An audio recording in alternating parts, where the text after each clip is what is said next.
No imaginário de muitas culturas, existem várias criaturas mágicas, criaturas que saltam aos olhos daqueles que conseguem as ver ou entrar em contato com algumas delas. E claro, a maioria nós conhecemos como goblins, fadas e etc. Porém, existem algumas outras que passam um pouco despercebidas às vezes e que podem ser tão fascinantes quanto, e é isso que vamos explorar hoje. Algumas criaturas mágicas não tão conhecidas. Eu sou o Zod, seu apresentador, e sejam todos muito bem-vindos a Zodíaco.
Eu quero começar hoje com uma criatura interessante.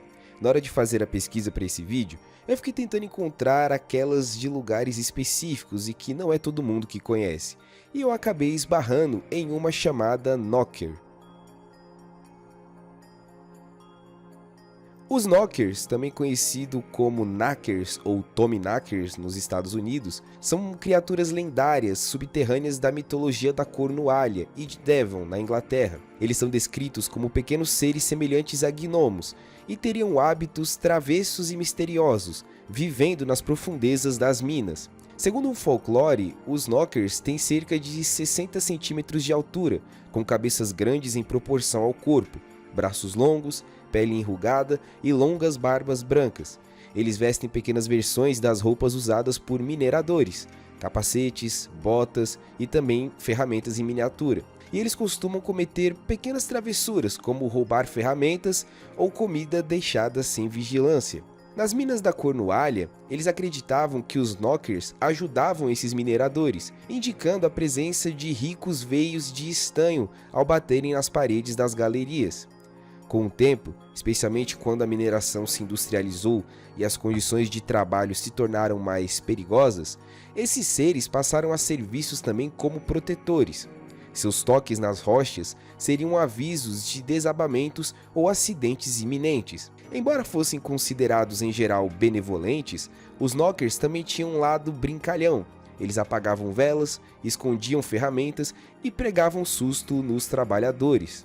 Algumas tradições diziam que eles eram espíritos de antigos mineradores, que morreram soterrados, enquanto outros afirmavam que se tratava das almas dos judeus, que, segundo relatos medievais, foram forçados a trabalhar nas minas entre os séculos XI e XII. Para manter as boas relações e evitar infortúnios, os mineradores costumavam deixar pequenas oferendas, jogando o último pedaço das suas tortas nas galerias, em sinal de respeito e gratidão aos Knockers. A lenda atravessou o oceano junto com os mineradores galeses e córnicos, que emigraram para os Estados Unidos no século XIX, especialmente durante as corridas de ouro e de prata. Nos anos 1820, histórias sobre os Tominackers já circulavam em regiões como a Pensilvânia e depois se espalharam por estados como Colorado, Nevada e também Califórnia. Lá, os trabalhadores diziam ouvir batidas misteriosas nas paredes das minas e acreditavam que os pequenos espíritos estavam sempre presentes, ora roubando ferramentas, ora salvando vidas ao alertar sobre desmoronamentos. Esses mineradores britânicos ficaram conhecidos como Cousin Jacks ou Primo Jack, e muitos deles se recusavam a entrar em minas novas até que tivesse certeza de que os Tommyknockers estavam de serviço, entre aspas. Com o tempo, até mesmo mineradores que não tinham origem da Cornualha passaram a respeitar essas entidades. Nos Estados Unidos, no entanto, a imagem dos Knockers ganhou um tom mais fantasmagórico do que mítico, não mais como duendes, mas como espíritos que habitavam as galerias subterrâneas. A crença nesses seres sobreviveu até meados do século XX, quando uma grande mina fechou as suas portas em 1956. Descendentes de mineradores da Cornualha chegaram a fazer um abaixo-assinado pedindo aos donos que deixassem os Knockers livres para que pudessem migrar para outras minas. Os proprietários, por respeito à tradição, concordaram. Mesmo nas décadas de 30 e 40, mineradores em Nevada ainda juravam ouvir as batidas e sussurros dos misteriosos espíritos. Hoje, o mito parece vivo na cultura popular, especialmente no oeste americano. Parando para pensar, o Japão é o país que mais possui criaturas em sua cultura, os yokais. Existem vários deles, cada um com sua característica, tanto que eu acho que vale um vídeo dedicado futuramente. Comente aqui se vocês iriam gostar. Mas hoje, eu gostaria de trazer um deles que é bem curioso, e se chama Kijimuna.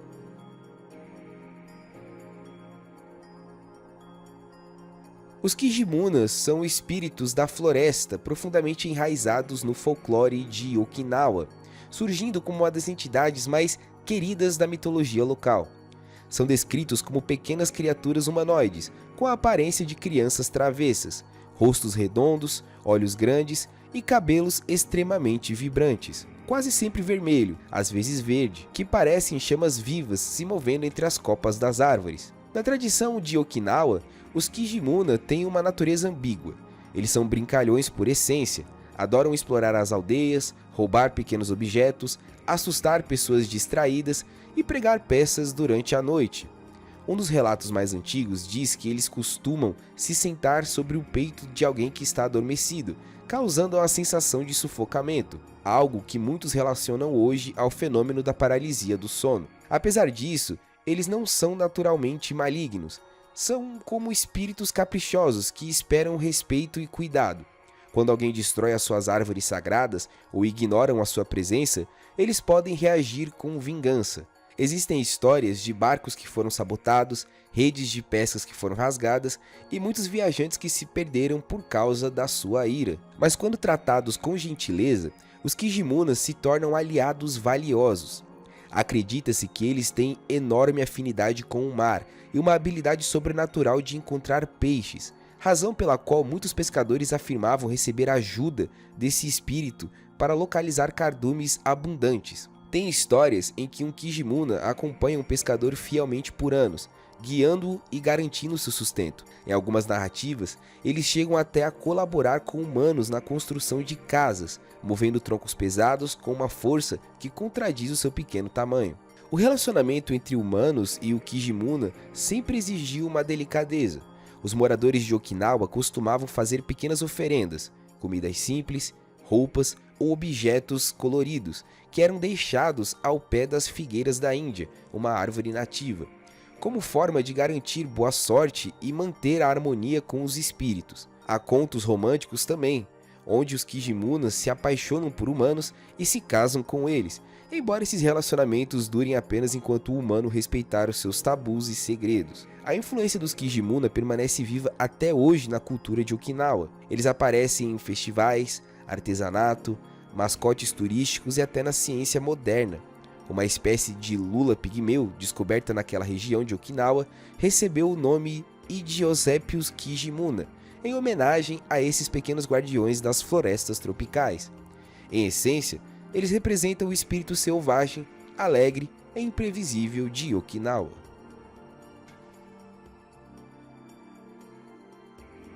Indo agora para a Europa, no folclore alemão existe uma criatura que é conhecida por ser um espírito da floresta que geralmente ajuda a fazer muitas tarefas. Seu nome é Kobold.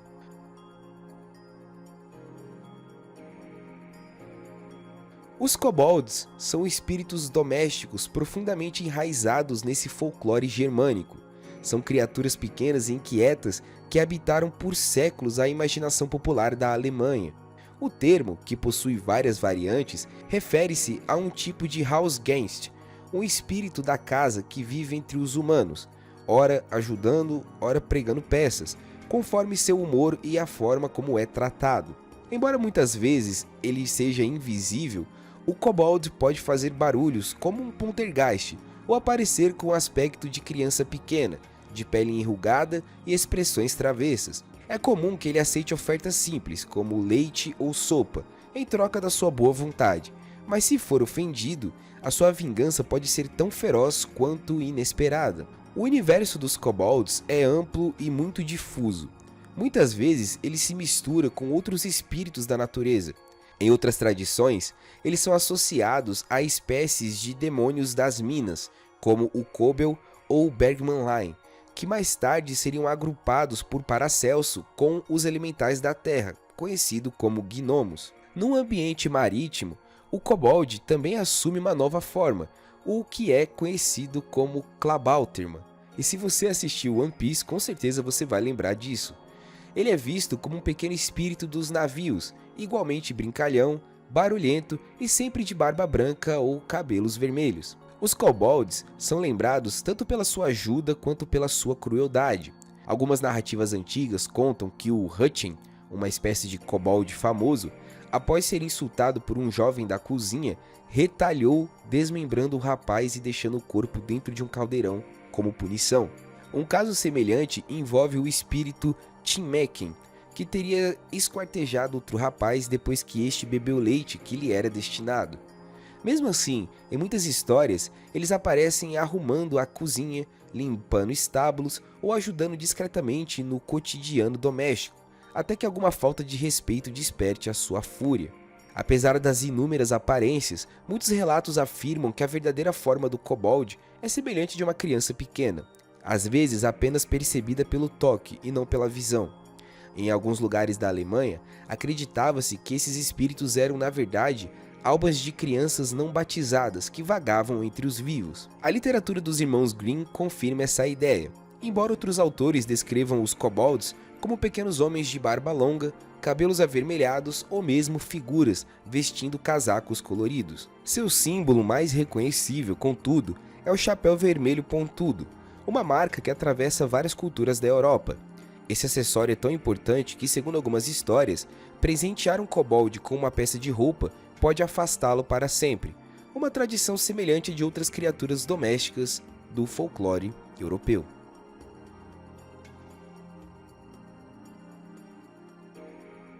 O folclore irlandês também tem muitas criaturas diversas, e uma delas é supostamente retratada como um habitante de pântanos. É chamada de Ballybog. O Ballybog, ou conhecido também como Fada do Brejo, é uma das figuras mais enigmáticas desse folclore. Ele é descrito como uma criatura pequena e desajeitada, com um corpo atarracado e quase sempre arredondado, sempre coberto por uma lama úmida que escorre por sua pele. Seus braços e pernas, desproporcionalmente longos e finos, lembram galhos de árvores retorcidas, dando a ele uma aparência ao mesmo tempo frágil e profundamente ligada ao ambiente lamacento em que ele habita. É como se sua forma tivesse sido moldada diretamente pelo brejo, um ser vivo feito de água parada, terra escura e sombra que se movimenta lentamente.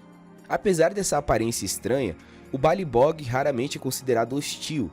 Ele age mais como um espírito travesso e curioso, muito imprevisível, que se diverte desorientando viajantes ou brincando com aqueles que se aventuram em seu território. Há relatos de pessoas que seguiram luzes estranhas entre as brumas, apenas para perceber, tarde demais, que estavam sendo guiadas para longe do caminho. A intenção do Ballybog, porém, é mais protetora do que maligna. O seu papel ancestral parece ser o de guardião dos pântanos, alguém que assegura que intrusos não perturbem o delicado equilíbrio do brejo. Algumas tradições antigas chegam até a sugerir que certos corpos preservados em turfeiras, esses famosos homens do brejo encontrados em toda a Irlanda, eram oferendas destinadas a apaziguar criaturas como ele, espíritos que controlavam um território considerado sagrado e perigoso.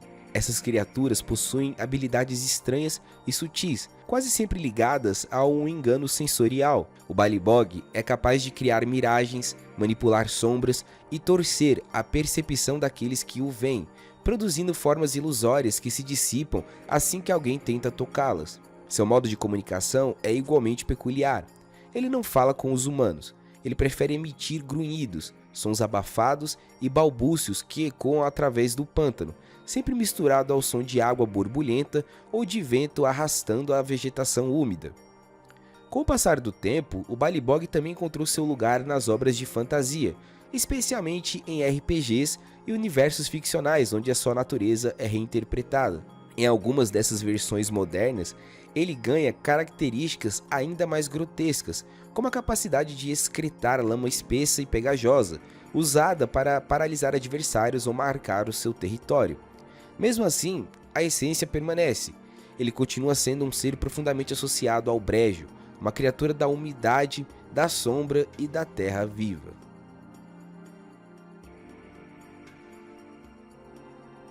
Os bretões possuem um dos folclores mais ricos do mundo, com muitas criaturas diferentes, quase todas sempre descritas como espécies de fadas. E a que vamos analisar agora pode ser uma pequena mistura entre fada e anão. Ele se chama Corrigan. Os Corrigans ocupam um lugar muito especial nesse imaginário bretão. Eles surgem como espíritos enigmáticos que oscilam entre a figura de fadas sedutoras e anões travessos. O próprio nome já revela sua essência. Corrigan significa pequeno anão, mas seu significado se expande muito além disso. Dependendo da região, eles podem ser chamados de Corrig, Corric, Coril, Ozigan, Nozigan e etc. E dezenas de outros nomes que refletem a diversidade de narrativas que cercam essas criaturas. Em muitos contos, eles aparecem como seres diminutos que habitam fontes, clareiras e sítios antigos, dançando em círculos ao luar e interagindo com humanos de forma ambígua, ora enganosa, ora sedutora e ora mortal. Ao longo dos séculos, escritores e pesquisadores do folclore bretão tentaram classificá-los, mas nunca chegaram a um consenso. Para alguns, os Corrigans são equivalentes a fadas, seres dotados de poderes mágicos e sensibilidade sobrenatural. Já para outros, são mais próximos aos anões, pequenos espíritos associados à terra, às pedras e aos mistérios ocultos da natureza. Há também quem os considere como espíritos condenados, criaturas em estado penitencial que vagam pela terra por tempo indefinido. Essa falta de definição rígida dá aos Corrigans uma aura ainda mais misteriosa, permitindo que coexistam em múltiplas formas dentro do mesmo folclore. O elemento constante é o seu amor pela dança. Eles circulam fontes e poços durante a noite, mas revelam uma fraqueza um tanto curiosa. Eles não conseguem enumerar corretamente todos os dias da semana, pois o ciclo completo da semana tem um caráter sagrado que os desnorteia. Outra vertente dessa tradição descreve os Corrigans como espíritos femininos ligados à água, semelhantes às sereias terrestres que habitam nascentes e rios. Nessas histórias, são mulheres de beleza sobrenatural ao anoitecer, com cabelos dourados e aparência irresistível, capazes de seduzir homens e atraí-los para encontros mortais. Porém, essa beleza é apenas sobre um véu noturno. À luz do dia, suas peles se tornam enrugadas, seus cabelos ficam brancos e seus olhos brilham em vermelho intenso. Por isso, eles evitam ser vistas sobre o sol, mantendo sua atividade restrita à penumbra, ao luar e também ao crepúsculo. Sua relação com os humanos é sempre tensa. Os Corrigans têm uma aversão profunda ao cristianismo, especialmente a padres, igrejas e a própria Virgem Maria. Em algumas lendas, eles eram descritos como antigas druidezas ou princesas pagãs que resistiram à cristianização da Bretanha, o que explicaria seus poderes e sua hostilidade. Ainda assim, eles mantêm algumas características típicas. Eles gostam de enganar viajantes, fazem homens se apaixonarem para depois destruí-los e, como muitos seres estranhos, eles roubam crianças, deixando outras coisas em seu lugar. Isso mostra que essas criaturas, assim como muitas criaturas mágicas, são muito hostis, porém tão fascinantes quanto, e não são tão conhecidas por aí.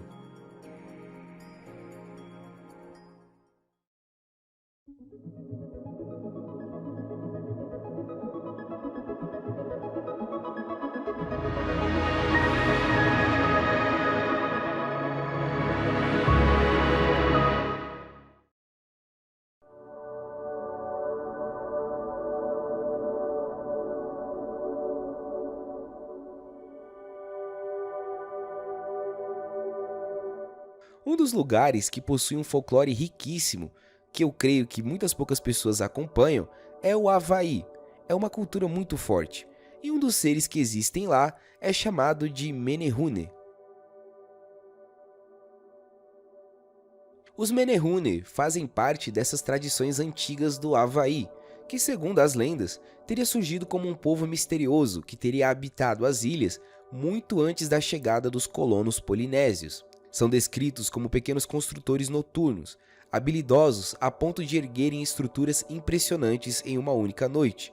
Segundo as histórias, era justamente esse o limite da sua magia. Se o trabalho não fosse concluído antes do nascer do sol, eles simplesmente o abandonavam, deixando para trás construções inacabadas que se tornaram parte do folclore havaiano. A aparência dos Menehune varia conforme o conto, mas a maioria das tradições descreve um povo baixo e robusto, de feições fortes e movimentos ágeis.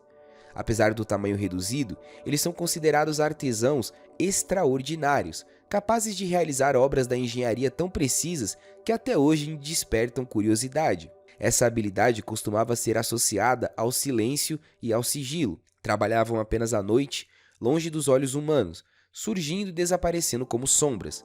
Também se conta que tinham preferências simples, gostando sobretudo de bananas e peixes, alimentos que às vezes aceitavam como oferendas. Mesmo sendo criaturas discretas, alguns relatos dizem que os Menehune ainda vivem escondidos nos vales e florestas mais densas do Havaí, observando à distância, mas raramente se revelando.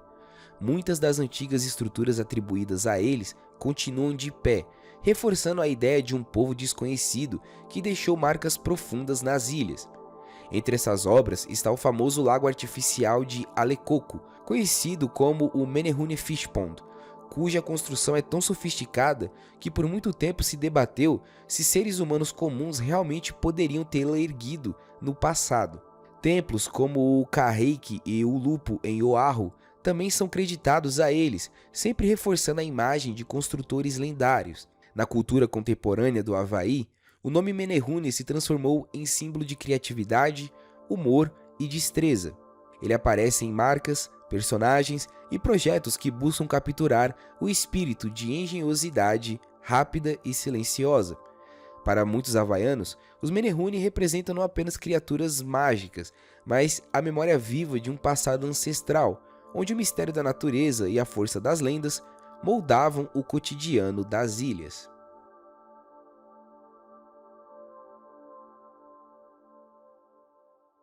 Quando se fala em seres mágicos em culturas ricas, é claro que não podemos deixar de lado os maias, que obviamente possuem muitas lendas e um enorme catálogo de criaturas, e uma delas é conhecida como Alux. Os Alux fazem parte desses conjuntos enigmáticos e antigos dos espíritos do mundo maia, surgindo como pequenas entidades ligadas à terra, às florestas e às colheitas. Ele é tradicionalmente descrito como tendo a altura de um joelho humano. Eles lembram versões miniaturizadas dos próprios maias, com roupas antigas e traços semelhantes ao de pessoas reais. Embora costumem permanecer invisíveis aos olhos, podem assumir forma física quando desejam se comunicar, assustar intrusos ou simplesmente se reunir entre si. Há uma forte conexão entre esses espíritos e os elementos naturais, cavernas, pedras, matas densas e etc. Porque, segundo a tradição, os Alux foram moldados da lama e folhas e animados pelo sopro divino dos deuses ancestrais. Essa origem os coloca como guardiões primordiais da Terra, seres intermediários entre o mundo espiritual e o mundo humano, muito parecidos com outros espíritos de diferentes mitologias, mas com nuances profundamente maias. As histórias reforçam que os Alux podem ser amigáveis ou destrutivos, dependendo do modo como são tratados. Eles pedem pequenos tributos como milho, tabaco, bebidas e objetos simbólicos, e se são contrariados, eles espalham doenças, causam acidentes ou provocam confusões. Mas quando são respeitados, protegem os viajantes, guardam as propriedades e até trazem uma sorte inesperada. Em muitas regiões, construtores e trabalhadores fazem rituais antes de iniciar obras para evitar ofender esses espíritos, acreditando que a sua presença pode desestabilizar estruturas, apagar fogueiras ou mover objetos durante a noite. A tradição também alerta que dizer o nome deles em voz alta pode atrair um Alux irritado. A crença permanece tão viva que em 2023, o presidente do México publicou uma foto alegando mostrar um suposto Alux visto por engenheiros em uma obra ferroviária, reacendendo o interesse e o debate sobre esses pequenos guardiões sobrenaturais. Para os maias contemporâneos, contudo, mais importante do que provar a sua existência física é reconhecer o papel espiritual dos Alux como protetores, brincalhões e vigias silenciosos do mundo natural.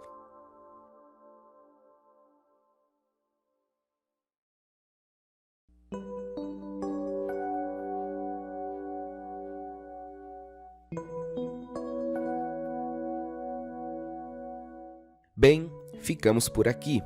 Se você gostou desse vídeo, não esqueça de se inscrever e de ativar o sino das notificações para ter mais vídeos como esse, tá bom? Deixe seu like e também deixe seu hype para esse vídeo chegar em mais pessoas. Eu também gostaria de agradecer a todos que mandaram mensagens de recuperação para mim. Já estou melhorando, graças a Deus. E eu peço perdão pela voz porque ainda está um pouco ruim. Mas o canal está de volta, claro, e semana que vem eu vou tentar trazer um conteúdo melhor para vocês, tá bom? Eu prometo. Desde já, eu agradeço muito o seu acesso. A Zodíaco fica por aqui. Um enorme abraço.